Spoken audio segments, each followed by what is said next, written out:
Olá, meus amigos e minhas amigas. Neste bloco, nossos estudos se voltam aos impostos federais. Na verdade, há 3 impostos federais: imposto de importação, imposto de exportação e imposto sobre a renda.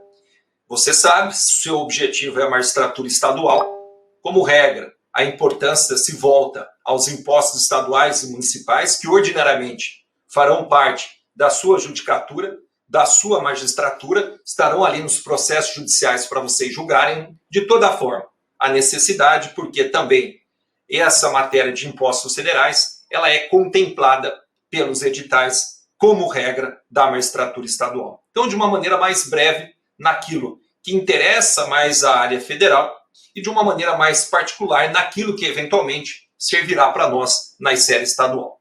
Então, em primeiro lugar, imposto de importação. Primeira questão, localização. O imposto de importação ele é tratado no primeiro inciso do artigo 153 da Constituição Federal e no âmbito infraconstitucional, no Código Tributário Nacional, quem disciplina o imposto de importação são os artigos 19 até 22 do CTN. Aí uma leitura bem básica, bem sintética, seria interessante para se fechar o estudo de imposto de importação. Então vamos enumerar, até a título de resumo, aquilo que pode ser interessante e o é para nós na esfera estadual, da magistratura estadual, quanto ao imposto de importação. Da mesma maneira, nós faremos isso nos outros impostos federais. Então, em primeiro lugar, você deve saber que a função do imposto de importação é extrafiscal, para estimular ou desestimular comportamentos. A função primordial, portanto, não é arrecadatória, não é a função fiscal, mas, repito, é a função extrafiscal. Em segundo lugar, o lançamento do imposto de importação, regra, lançamento por homologação, também chamado de autolançamento. Quase tudo fica nas mãos do sujeito passivo, do devedor do imposto de importação. Ele tem que efetuar, inclusive, o pagamento antecipado e aguardar a homologação pelo fisco. Terceiro ponto do nosso imposto de importação, questão do fato gerador. O fato gerador, a hipótese de incidência do imposto de importação, é descrita essa hipótese de incidência no artigo 19 do CTN. E, em resumo, o imposto de importação, ele nasce, a obrigação tributária dele derivada nasce quando um produto estrangeiro ingressa no território nacional. De forma pragmática, isso se dá por meio do chamado registro de declaração de importação. Quando esse registro de declaração de importação ele se formaliza, aí nós temos o nascimento da obrigação tributária, aí é que nós teremos esse momento do ingresso do produto estrangeiro no território nacional. Ou nós temos um outro fato gerador, que é a arrematação em asta pública, né? A arrematação aí de produto importado em asta pública. Quando da arrematação, há o nascimento dessa segunda hipótese, nesse segundo fato gerador, do imposto de importação. A base de cálculo, ela vem delimitada no artigo 20 do Código Tributário Nacional e a gente resume. É o valor aduaneiro. O quinto ponto ele é o mais relevante para nós no plano da magistratura estadual. E por quê? Pelo seguinte, né, essa questão pertinente a imposto de importação, ela pode incidir, tem incidido bastante nas provas da magistratura estadual, no que tange a 2 observações em relação ao quinto tópico. As alíquotas, naturalmente, né, e no âmbito prático, hoje, elas derivam, no caso do imposto de importação, né, da chamada tarifa externa comum, né, aí tem até a sigla TEC. Só que mais relevante que isso é nós nos lembrarmos que o imposto de importação ele é exceção às anterioridades tributárias, anterioridade tributária anual, anterioridade tributária mínima ou nonagesimal. Então pode ser criado, aumentado, e essa criação, aumento pode ser exigido no mesmo ano, independentemente do período mínimo de 90 dias. E além disso, o imposto de importação ele faz parte da legalidade flexível, da hipótese de atenuação, mitigação do princípio da legalidade, nos termos do artigo 153, parágrafo 1º da Constituição Federal, ou seja, um ato do Poder Executivo pode reduzir, restabelecer ou aumentar a alíquota do imposto de importação. E, por fim, nós temos aí os sujeitos, ativo e passivo, credor e devedor. O sujeito ativo é o imposto federal, é a União, e o sujeito passivo é justamente aí quem importa o produto estrangeiro, ou, no caso da arrematação em asta pública, o arrematante, nos exatos termos aí, no caso, do artigo 22 do Código Tributário Nacional. Em segundo lugar, imposto de exportação, também rápido. Imposto de exportação é o segundo inciso do artigo 153 da Constituição Federal. E no plano infraconstitucional, o imposto de exportação ele é tratado genericamente pelo Código Tributário Nacional entre os artigos 23 a 28. Função fiscal não é a preponderante, não é a função arrecadatória que o qualifica, mas sim a função extrafiscal. Então bate com o primeiro tópico do imposto de importação. É interessante a gente estudar em conjunto, como nós estamos fazendo, inclusive por meio de 6 tópicos, tanto imposto de importação como imposto de exportação. Em segundo lugar, da forma que era na importação, agora na exportação. Lançamento por homologação, auto-lançamento, quase tudo nas mãos do sujeito passivo. Em terceiro lugar, agora muda, né?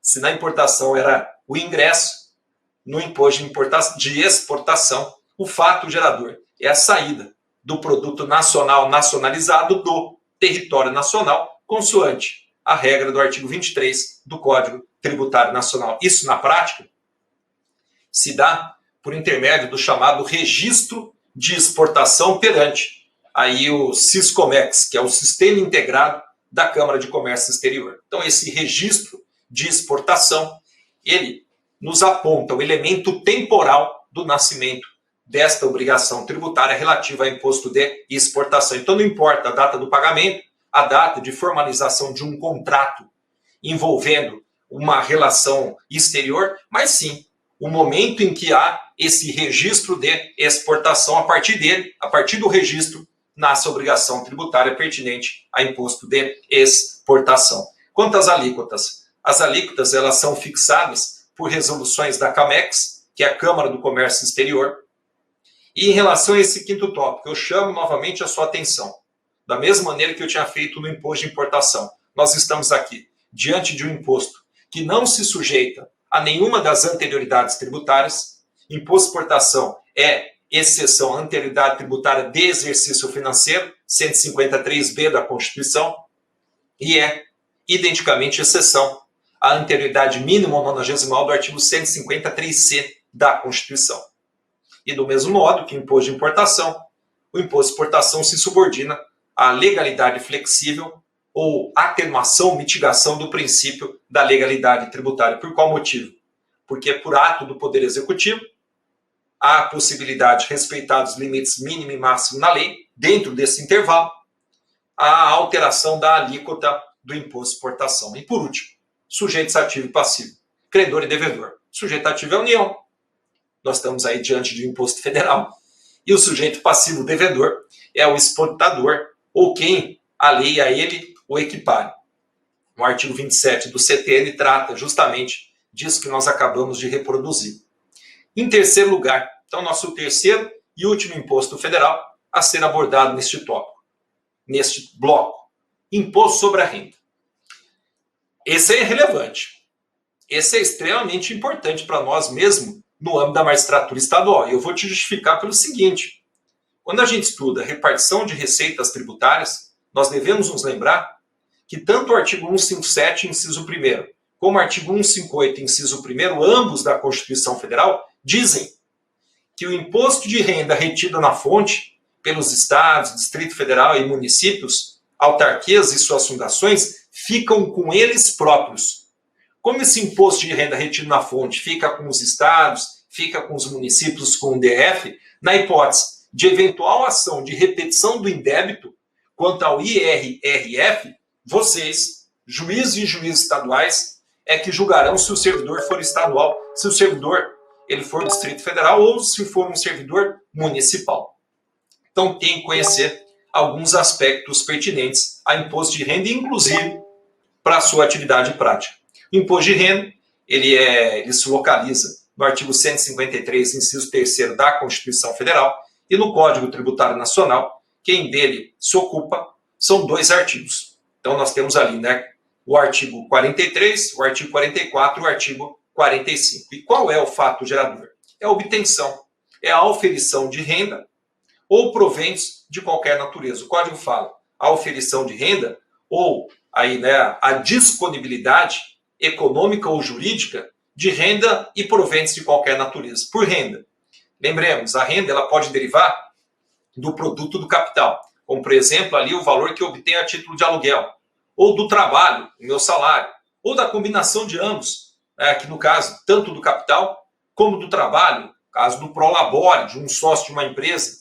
E proventos? Proventos é para fechar qualquer aquisição de disponibilidade econômica ou jurídica, de renda. Por quê? Porque ainda que não caiba no conceito de renda, provento é qualquer acréscimo patrimonial que não esteja compreendido no conceito de renda. Por exemplo, um prêmio de loteria. O artigo 44 do Código Tributário Nacional, por sua vez, traz a base de cálculo. A base de cálculo será aí, o montante real, arbitrado ou presumido da renda ou dos proventos de qualquer natureza. E aqui é da renda líquida. O que é a renda líquida? Então, nós temos aí o rendimento bruto menos aquelas despesas autorizadas pela lei. E aí eu chego no rendimento líquido para fins de tributação a título de imposto de renda. Como características fundamentais, o imposto de renda, ele normalmente é um tributo sujeito a lançamento por homologação, auto-lançamento, tudo basicamente nas mãos do próprio devedor. E ele não se subordina apenas, então, somente a anterioridade mínima ou nonagesimal. Ah, professor, então ele subordina a anterioridade anual? Sim. Se houver uma lei que aumente a alíquota do imposto de renda, essa lei seja publicada no dia 31 de dezembro, tem que aguardar a virada? Tem. Só que não há necessidade de observância do período mínimo de 90 dias do 153C, porque o imposto de renda é exceção. Princípios regentes. No âmbito do artigo 153, parágrafo 2º, inciso 1º, nós temos três princípios que regem o imposto de renda. É até interessante, porque nós temos ali a generalidade, a universalidade e a progressividade. Generalidade, lembre-se do G de gente. Qual que é a ideia do imposto de renda? Abarcar o maior número de pessoas. Então, assim, a priori, todo tipo de pessoa, qualquer gente, qualquer pessoa, vai ter que pagar imposto de renda. Universalidade, tentativa de abrangência, de extensão a qualquer espécie de renda. E em terceiro lugar, na progressividade, e aí a progressividade fiscal, isso significa quanto maior a base de cálculo, maior a alíquota. A título de exemplificação, por isso que no âmbito prático, então vamos imaginar imposto de renda sobre pessoa física. Nós temos ali a alíquota de 0%, 7,5%, 15%, 22,5%, 27,5%. Professor, por que tantas alíquotas? Em razão da modificação da capacidade contributiva. Quem tem os maiores ganhos vai se subordinar às maiores alíquotas. Então, quanto maior a base de cálculo, maior a renda, maior a alíquota. Isso se denomina progressividade fiscal. E por último, terreno prático, terreno jurisprudencial. Necessidade de nós conhecermos precedentes, sobretudo das nossas Supremas Cortes, Suprema Corte Constitucional STF, Suprema Corte da Legislação Federal STJ, sobre o imposto de renda. Então aí eu começo com a súmula 498 do STJ. Não incide imposto de renda sobre a indenização por danos morais. Quero que vocês tenham bastante atenção. Quanto à indenização, como não há um acréscimo patrimonial, na indenização como regra, nós temos simplesmente a reparação de uma perda, a regra é de que, não havendo acréscimo patrimonial, mas simplesmente aí uma reparação de uma perda, não incide imposto de renda. Isso acontece, por exemplo, nos termos da literalidade da súmula 498 do STJ, com a indenização por dano moral. E o dano material? Resposta, depende. Depende do quê? De qual espécie do dano material.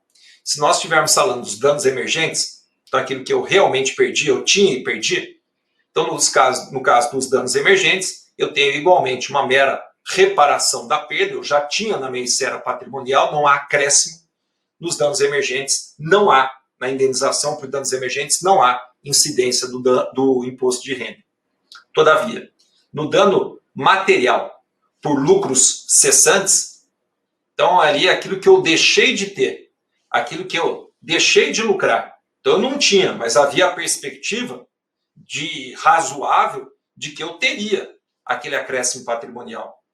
Um bom exemplo é o artigo 950, parágrafo único do Código Civil. Ali nós temos a possibilidade da indenização por lucros cessantes.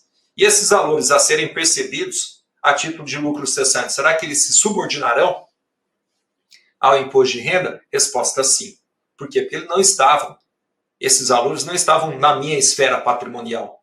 E eles equivalem, portanto, a um acréscimo patrimonial. Em resumo, dano moral não, dano material por dano emergente não, e dano material por lucros cessantes, incidência do imposto de renda.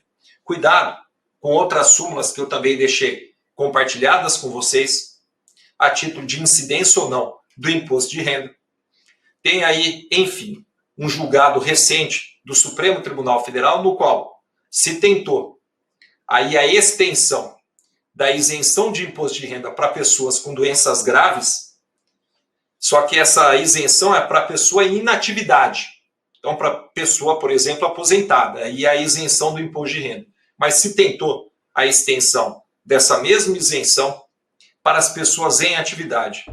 E o Supremo Tribunal Federal não concordou com essa extensão. Disse que o critério legal para isenção, doença grave e situação de inatividade, é compatível com a Constituição. Logo, como aí no caso a pessoa em atividade, ela pode até estar incapacitada, ter uma doença grave, mas ela não está em inatividade, isso não lhe autoriza a extensão da isenção legal pertinente ao imposto de renda. Confira, mas em resumo, é isso que a gente tinha para trazer a título de novidade sobre o imposto de renda para vocês, futuros colegas da magistratura estadual. Grato pela atenção e pela paciência, até o nosso próximo tema. Olá, meus amigos e minhas amigas. Neste bloco, nós temos os impostos federais remanescentes do artigo 153 e 154 da Constituição Federal. Então, comecemos pelo artigo 153, inciso 4º da Constituição Federal, o qual contempla o IPI, Imposto sobre Produtos Industrializados. No plano infraconstitucional, abertura do Código Tributário Nacional entre os artigos 46 a 51. E o fato gerador, ele aparece logo no artigo 46 do CTN e a gente consegue visualizar em 3 situações. Em primeiro lugar, no caso de desembaraço aduaneiro. Então vejam, se advém esse produto do exterior, se ele tem procedência estrangeira, desembaraço aduaneiro acarretará também o IPI, Imposto sobre o Produto Industrializado.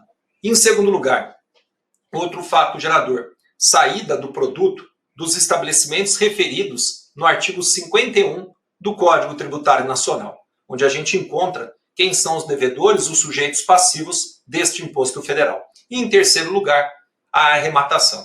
Então, na hipótese de algum produto proibido, que foi arrecadado, abandonado e levado a leilão, nesse leilão, a arrematação ela fará nascer a obrigação tributária pertinente ao IPI quanto a produto apreendido ou a produto abandonado. O contribuinte, o sujeito passivo devedor do IPI, como nós havíamos dito, se encontra no artigo 51 e ele absorve o importador, o industrial, o comerciante ou o arrematante.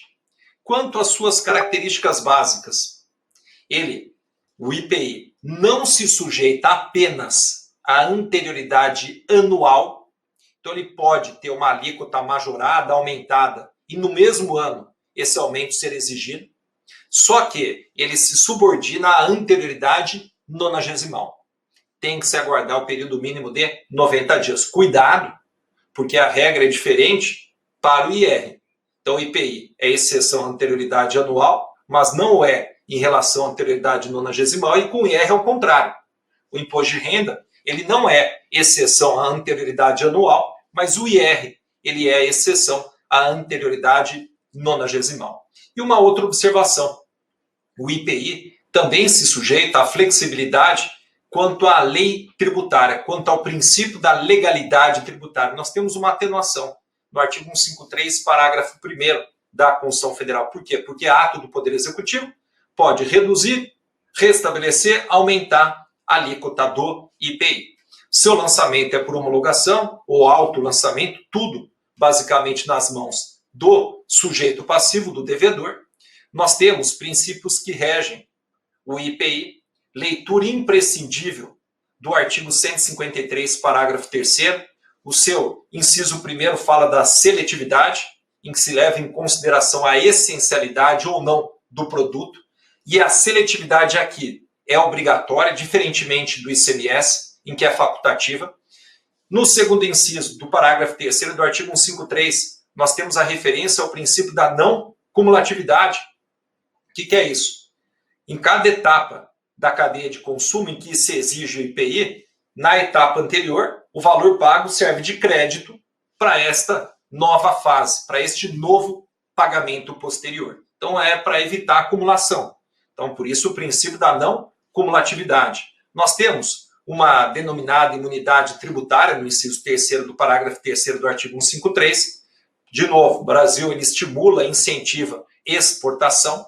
Então, se for para mandar para fora, se for aí para fins de exportação, não incidência do IPI. E por último, nós tivemos, por força da emenda constitucional 42 de 2003, uma determinação de diminuição do seu impacto quanto à aquisição de bens de capital. Naturalmente, uma norma que depende de complementação por lei ordinária federal. E agora, jurisprudência do IPI, jurisprudências atuais. E a gente começa com uma súmula vinculante de 2020 do Supremo Tribunal Federal. Inexiste direito a crédito presumido de IPI relativamente à entrada de insumos isentos sujeitos à alíquota zero ou não tributáveis, o que não contraria o princípio da não cumulatividade. De fato, se não houve pagamento do IPI na operação anterior, por quê? Porque era caso de isenção, alíquota zero ou não tributação, não há crédito a ser utilizado na fase posterior. Isso está tudo ok, isso não viola o princípio da não cumulatividade. Vocês conseguem visualizar da mesma maneira no material, aqui compartilhado, à luz da jurisprudência, para a gente reforçar o nosso conhecimento, que o IPI incide, inclusive na importação, por exemplo, de um veículo a título de pessoa física. Então, eu importo para mim. Então, aí um veículo pessoal, não é para revenda. Eu não tenho aí natureza de empresa, eu não comercializo automóveis, mesmo nessa hipótese. O IPI, ele incidirá. E da mesma maneira, de acordo com o que decidiu recentemente o Supremo Tribunal Federal, não há nenhuma inconstitucionalidade na denominada dupla incidência do IPI. Como assim? Questão do IPI incidir quando da importação e depois da saída do estabelecimento. Então, dupla incidência. Chegou, nem teve nenhuma transformação ali na empresa ao chegar no Brasil, e ao sair do estabelecimento nós estamos diante, de acordo com o artigo 5.1, de uma nova, de um novo fato gerador, combinado 46 com 51. Essa dupla incidência ela é constitucional. Na sequência, o IOF, Imposto sobre Operações Financeiras, artigo 153, inciso 5º da Constituição Federal, e no âmbito do CTN, os artigos 63 a 67 que dele cuidam. O fato gerador, quando a gente lê o artigo 63, o artigo 153, inciso 5º da Constituição, é o seguinte: esse IOF, Imposto sobre Operações Financeiras, na verdade, ele compreende as operações de crédito, câmbio e seguro, ou títulos e valores mobiliários. Então, o CC aqui, câmbio, crédito, seguro, títulos ou valores mobiliários. A base de cálculo leva em consideração essas operações, valendo a complementação com a leitura do artigo 64 do Código Tributário Nacional. O sujeito passivo pode ser qualquer uma das partes as partes envolvidas na operação. Tem essa liberdade na norma genérica do Código Tributário Nacional, artigo 66, e como características, aí sim. Vamos lembrar que o IOF ele tem função extrafiscal. Para quê? É uma medida para a regulamentação, funcionamento do próprio mercado financeiro. Diante disso, ele não se sujeita a nenhuma das anterioridades, nem a anual, nem a nonagesimal, não incidem as alíneas B e C do inciso 3º do artigo 150 da Constituição Federal, e mais, a legalidade flexível. Como assim? Por ato do Poder Executivo, a gente pode ter alteração de alíquota do IOF, para reduzir, para restabelecer ou para aumentar. E por último, é só a IOF, não ICMS, que incide. No caso do ouro, mas quando o ouro estiver sendo utilizado como instrumento cambial ou ativo financeiro. Agora, se ele for utilizado como mercadoria, não é o IOF, incide o ICMS, pode incidir o IPI, né, outros impostos que não o IOF. Na sequência, nós temos no artigo 153, inciso 6º, o ITR, Imposto sobre a Propriedade Territorial Rural. Por sua vez, no plano infraconstitucional, o CTN trata do ITR entre seus artigos 29 a 31. Qual é o fato gerador? O fato gerador do ITR é a propriedade, o domínio útil ou a posse de imóvel que esteja localizado fora da zona urbana. Por quê? Porque se ele estiver localizado na zona urbana, regra sobre o imóvel, sobre a propriedade imobiliária, nós teremos a incidência do IPTU e não do ITR. Muda até a competência, porque IPTU municipal e o ITR imposto federal. E nós estamos aqui revisando que a regra é o critério da localização, IPTU imóvel urbano, ITR imóvel rural. Todavia, deixa na manga, jurisprudência do STJ, inclusive firmada em recurso especial repetitivo. De forma excepcional, adota-se o critério da destinação. Isso em razão de um decreto-lei antigo, recebido pela Constituição de 88 como lei, que é o decreto-lei número 57/66. Esse decreto-lei, no seu artigo 15, ele adota de forma extraordinária o critério da destinação, pouco importando a localização do imóvel. Se o imóvel, ainda que na zona urbana, estiver sendo destinado para exploração agrícola, vegetativa, né, vegetal, agroindustrial, pecuária, nessas situações incidirá o ITR e não o IPTU. Cuidado. Regra, critério da localização. Exceção, critério da destinação. Então, às vezes, é até um imóvel no centro urbano de um município. Então, indiscutivelmente, está ali no centro urbano. Todavia, se ele estiver sendo destinado para essa exploração, aí no caso vegetal, agrícola, agroindustrial, pecuária, sobre ele incidirá o ITR e não o IPTU. Base de cálculo. Vem referida no artigo 30 do Código Tributário Nacional. Ali aparece com todas as letras o denominado valor fundiário. Por valor fundiário, a gente deve entender aí o valor do terreno ou da terra nua. Por que terra nua? É ali o terreno, não importando, sendo irrelevantes, construções, benfeitorias, plantações sobre esse terreno. Contribuinte é o proprietário, o titular do domínio útil ou o possuidor a qualquer título do imóvel localizado, né, porque essa é a regra, na zona rural de um município. Quanto ao ITR, no plano constitucional, nós temos aí importantes diretrizes que lhes são aplicadas no artigo 153, parágrafo 4º. Então, artigo 153, parágrafo 4º, aqui na nossa tela.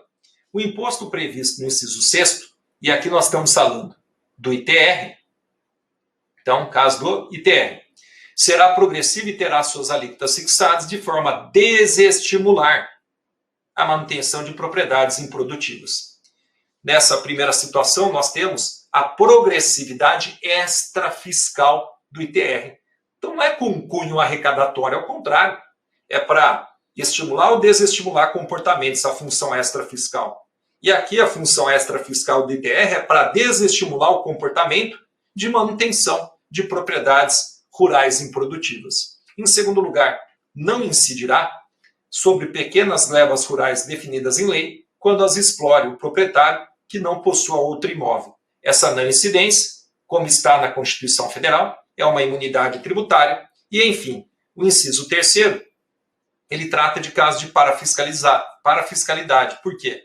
Ele será fiscalizado e cobrado pelos municípios que assim optarem na forma da lei, desde que não implique redução do imposto ou qualquer outra forma de renúncia fiscal.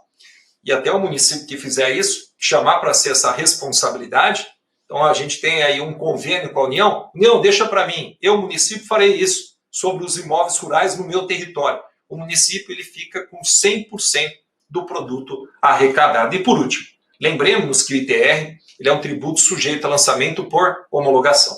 Então, basicamente, tudo nas mãos do sujeito passivo, ele prepara, ele recolhe antecipadamente o valor do tributo e fica aguardando a homologação pelo fisco. Último inciso do artigo 153, por sua vez, vale abstratamente porque ali nós temos o IGF, Imposto sobre Grandes Fortunas, até o momento, não instituído. Então, ele é um imposto federal que terá como fato gerador possuir grandes fortunas. E a característica fundamental, que é a grande fortuna, isso deverá ser contemplado, isso deverá ser descrito, especificado por lei complementar federal. E por último, agora sim, fechado o artigo 153, dois outros impostos federais no artigo 154. No primeiro inciso, nós temos o Imposto Residual da União, ou Imposto Inominado, que a gente não sabe qual vai ser. Então a gente não sabe o nome. Então o Imposto Residual, ou Competência Residual de Impostos da União, ou Imposto Inominado, é essa derivação do artigo 154, inciso 1º, da nossa lei fundamental. Qual é o fato gerador? Liberdade. Só não pode existir aí coincidência com fato gerador ou com bases de cálculos já discriminados na Constituição, sobretudo no artigo anterior, no artigo 153. E duas características fundamentais. Ele não pode ser cumulativo e ele deve ser criado por lei complementar. E vejam, por que a gente não tem muito esse imposto federal? Porque se ele for criado, é mais difícil, exige lei complementar federal, a União terá que repartir 20% do produto arrecadado com os estados e com o Distrito Federal a teor do artigo 157, inciso 2º da nossa Constituição. E agora sim, por derradeiro, nós temos o Imposto Extraordinário da União, no artigo 154, inciso 2º. O que pode gerar o nascimento do imposto extraordinário é aí a guerra externa ou sua iminência. Então já tem a guerra ou está na iminência da guerra externa. E como características? É interessante, quando a gente lê o artigo 154, inciso 2º da Constituição Federal, nós verificarmos que há a possibilidade, aqui no caso, de a União criar a título de imposto extraordinário um imposto federal que pode ter como fatos geradores de tributos já federais, um segundo imposto de renda sem problema, ou um segundo ICMS, um segundo IPT, ou a título de imposto extraordinário. Por quê? Esse imposto extraordinário, lançado por motivo de guerra, ele pode estar compreendido ou não, inclusive nas competências já predispostas na Constituição quanto aos demais entes federados. Era isso, meus amigos, quanto aos impostos federais. Grato pela atenção e pela paciência. Até o nosso próximo bloco.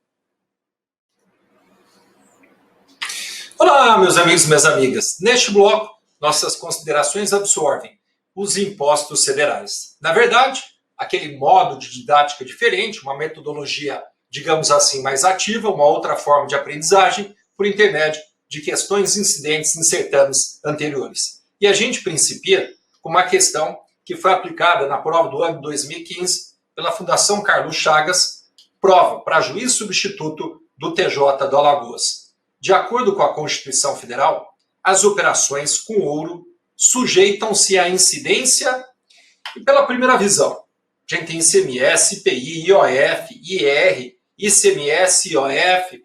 Para resolver esse questionamento, vamos para a Constituição Federal.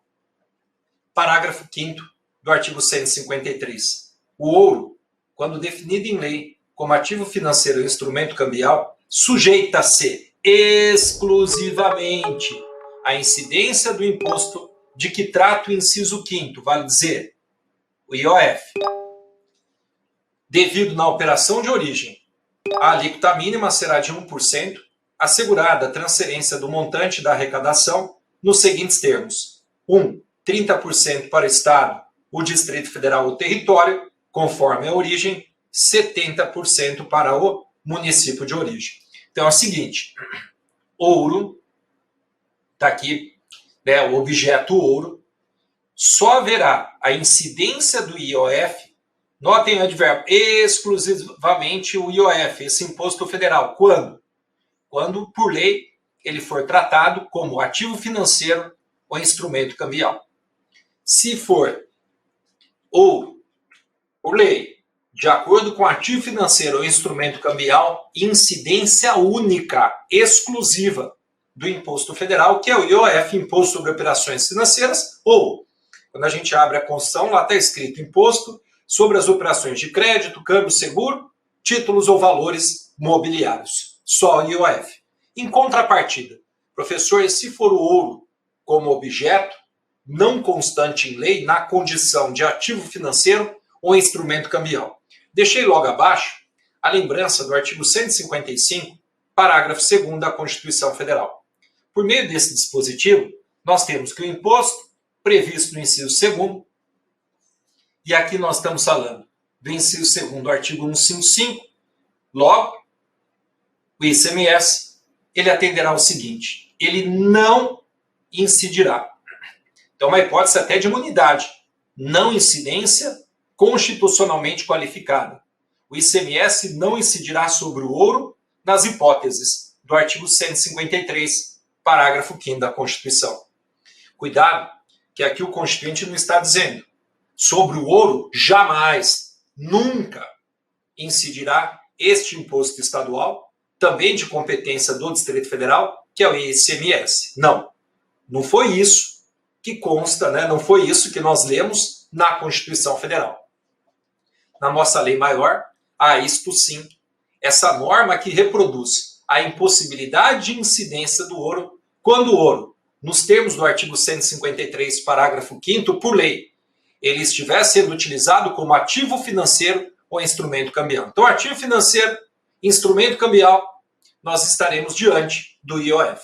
Agora, e se o ouro não estiver sendo utilizado para esses fins? O ouro em si como uma mera mercadoria, incidência do ICMS. A incidência do ICMS estará liberada. Diante desses dois dispositivos da Constituição, parece-me que agora nós estamos habilitados para resolver a questão pendente da prova do TJ de Alagoas. De acordo com a Constituição Federal, as operações com ouro sujeitam-se à incidência do ICMS, exceto quando definida em lei como ativo financeiro ou instrumento cambial. Essa alternativa A está adequada. De fato, a incidência sobre o ouro, tratante de mercadoria, o mero objeto ouro do ICMS. Ele só não incidirá, como nós vimos no artigo 155, parágrafo 2º, inciso 10, a linha C, ele só não incidirá sobre o ouro na situação em que incide exclusivamente o IOF, qual seja, quando o ouro estiver sendo utilizado, nos termos legais, como ativo financeiro ou instrumento cambial. Então, essa primeira alternativa, ela se revela adequada. Vejamos o problema das demais. B. Exclusivamente do IPI, quando definido em lei como ativo financeiro ou instrumento cambial. Não, não é do IPI. Nessas circunstâncias, como nós extraímos do artigo 153, parágrafo 5º da Constituição Federal, quem incide é o IOF. C. Do IOF, exceto quando definido em lei como ativo financeiro ou instrumento cambial. Não, é justamente quando incide o IOF, quando definido em lei como ativo financeiro ou instrumento cambial. O problema da expressão exceto. D. Exclusivamente do imposto de renda, quando definido em lei como ativo financeiro ou instrumento cambial. Errado. É o IOF, nessa circunstância. Tanto do ICMS como do IOF, exceto quando definido em lei como ativo financeiro ou instrumento cambial. Errado por quê? Porque se ele estiver sendo utilizado como instrumento cambial ou ativo financeiro, é só o IOF. Ou ao contrário, é o ouro, mera mercadoria, mero objeto, sem essa finalidade de instrumento cambial ou ativo financeiro, aí incide o ICMS tranquilamente. Numa outra questão, também envolvendo impostos federais. Prova do ano 2015, Fundação Carlos Chagas, novamente, só que essa prova para juiz substituto do TJ de Santa Catarina. Olha que bacana, então o professor nem precisa inventar um caso hipotético. Wagner, pequeno empresário domiciliado na cidade de Mafra, Santa Catarina, desejando ampliar seus negócios, pensou em transformar seu estabelecimento comercial em estabelecimento industrial. Sua preocupação era ter de pagar um imposto que até então lhe era desconhecido, o IPI. Para melhor conhecer esse imposto, conversou com alguns amigos que também eram proprietários de indústria, e cada um deles lhe passou informações que tinham sobre esse imposto. Disseram-lhe, por exemplo, que a competência para instituir esse imposto está prevista na Constituição Federal e que, de acordo com o texto constitucional, o IPI. E aí vem as supostas normas constitucionais. Então vejamos. Antes de tudo, a questão ela absorve IPI, Imposto Federal. E aqui no caso, vocês acompanharam comigo uma prova para a magistratura estadual. E nós vamos destacar, mais uma vez, um artigo do texto constitucional de importância para o IPI e aqui, né, por consequência, a gente resolve a questão, que é o artigo que nós temos aí na tela, 153, parágrafo 3º. Então nós temos que, por meio dele, o imposto previsto no inciso 4º. O que é isso? Justamente, né, nós estamos falando aí do IPI. Então, o IPI será seletivo em função da essencialidade do produto. Então lembre-se que pelo princípio da seletividade, falar que o imposto é seletivo, isso guarda correlação com essencialidade. Quanto mais essencial for o produto, menor deve ser a tributação a título de IPI. Então, um óculos essencial, princípio da seletividade, pode tributar a título de IPI. Todavia, a tributação não pode aí ser elevada. Por quê? Porque se trata de um bem essencial. Ou ao contrário, vamos imaginar a questão do cigarro, questão de bebida alcoólica, não essencial. À luz do princípio da seletividade, como se trata de bens não essenciais, a tributação a título de IPI pode ser muito mais elevada. A gente pode ter alíquotas bem elevadas a título de IPI para esses últimos produtos não essenciais, como o cigarro, como a bebida alcoólica. Em segundo lugar, o IPI será não cumulativo, compensando-se o que for devido em cada operação com o montante cobrado nas anteriores. Então, falar que o IPI deve ser não cumulativo, isso significa dizer que ele se subordina, ele se sujeita obrigatoriamente, porque veja o verbo está lá, será. Então não é poderá ser, não há faculdade, o constituinte foi peremptório, o IPI, ele será. Então, obrigatoriedade do IPI ser não cumulativo. E o que é não cumulativo? Está escrito na sequência do dispositivo. Como o IPI incide em várias fases da cadeia de consumo, esse IPI, se não tivesse este princípio da não cumulatividade, o preço final ao consumidor final, a nós, chegaria ainda muito maior de um determinado produto. Menos mal que a gente tem este princípio como obrigatório da não cumulatividade no que tange ao IPI. Por quê? Porque em cada uma dessas operações na fase ou durante as fases da cadeia de consumo, eu pago IPI aqui. Tenho ali um novo fato gerador de IPI. Vou ter que pagar IPI novamente. Só que nesse segundo pagamento eu compenso. Eu levo o crédito derivado da primeira operação. Eis aí a ideia de princípio da não cumulatividade, que, repito, é obrigatória. Essa incidência da não cumulatividade para o IPI. Em terceiro lugar, não incidirá sobre produtos industrializados destinados ao exterior. De fato, aqui nós temos uma hipótese de imunidade tributária, por meio da qual, mais uma vez, dentro da nossa Constituição vigente, o Brasil ele gosta de estimular, favorecer e incentivar a exportação. Então lembre-se disso, você conseguirá também se recordar desta imunidade de IPI. E por fim, terá reduzido o seu impacto para aquisição de bens de capital. Então, para bens de capital, terá reduzido o seu impacto pelo contribuinte do imposto na forma da lei. E aqui, então, na forma da lei ordinária, como aponta a doutrina. Beleza. À luz dessas disposições aplicáveis para o IPI, a gente volta à questão. Então, vamos examinar esse caso que deixou Wagner na dúvida. Em primeiro lugar, o IPI é imposto não cumulativo, compensando-se que é devido em cada operação com o montante cobrado nas anteriores pelo mesmo ou outro estado ou pelo Distrito Federal. O erro está na parte final. Não há essa compensação entre estados, Distrito Federal. Trata-se, aliás, de imposto federal. Então, não tem nada a ver estado, nada a ver Distrito Federal. 2. Tem seu impacto reduzido sobre a aquisição de bens de capital pelo contribuinte do imposto, na forma estabelecida em regulamento, na forma estabelecida em lei. 3. Poderá ter suas alíquotas interestaduais alteradas por meio de resolução do Senado Federal. Não tem nada disso de alíquota interestadual. 4. É imposto seletivo, em função da essencialidade do produto, mas não o é em função do porte do estabelecimento industrial que promoveu o seu fato gerador. Beleza, é verdade.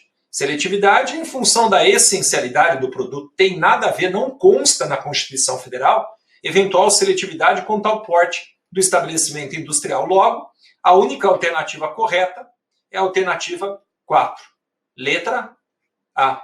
Viram como tem incidido questões pertinentes a impostos federais? E por último, para a gente encerrar a nossa matéria de impostos federais com essa metodologia ativa, metodologia diferenciada de didática, prova do ano 2019, para juiz de direito substituto perante o TJ do Pará. Banca CESP e Sebrasp. Segundo a assentada jurisprudência do STJ, quando um cidadão brasileiro importa diretamente um veículo automotor, a incidência de imposto sobre o produto industrializado será que incide? Ou será que não incide? Antes da gente passar a leitura das alternativas, eu lhes lembro que o Supremo Tribunal Federal ele decidiu pela constitucionalidade. Pode incidir o IPI, mesmo que o importador ele não desenvolva atividade industrial ou comercial. Adquirir um carro na condição de pessoa física, não sou industrial, não sou comercial, vou ter que pagar o IPI. Cuidado, por quê? Porque foi isso que ficou assentado perante o Supremo Tribunal Federal, não foi a posição inicial do STJ que teve que ser revisada. Na atualidade, todavia, os dois tribunais superiores têm assentado essa jurisprudência da incidência, mesmo na importação por pessoa física do IPI. Confere comigo. STF. Incide o IPI em importação de veículos automotores por pessoa natural, ainda que não desempenhe atividade empresarial e o faça para uso próprio. Julgamento no tema 643. STJ. Então, no final de 2019, revisar o tema 695 para ficar compatível com o julgado do Supremo. STJ. Incide IPI sobre veículo importado para uso próprio, haja vista que tal cobrança não viola o princípio da não cumulatividade, nem configura bitributação. E voltando, pode ou não pode incidir? Claro que pode. Então é imponível, desde que se destine ao comércio. Não é irrelevante, pode ser para uso próprio. É imponível, mesmo que o bem se destine a uso próprio. Pronto, julgado do STF e hoje do STJ também, com a revisão daquele tema 695. É vedado? Não, não é vedado, é permitido. Não é vedado, é permitido. Não é vedado, é permitido. Bom, era isso, meus amigos e minhas amigas. Grato pela atenção e pela paciência e até o nosso próximo tema.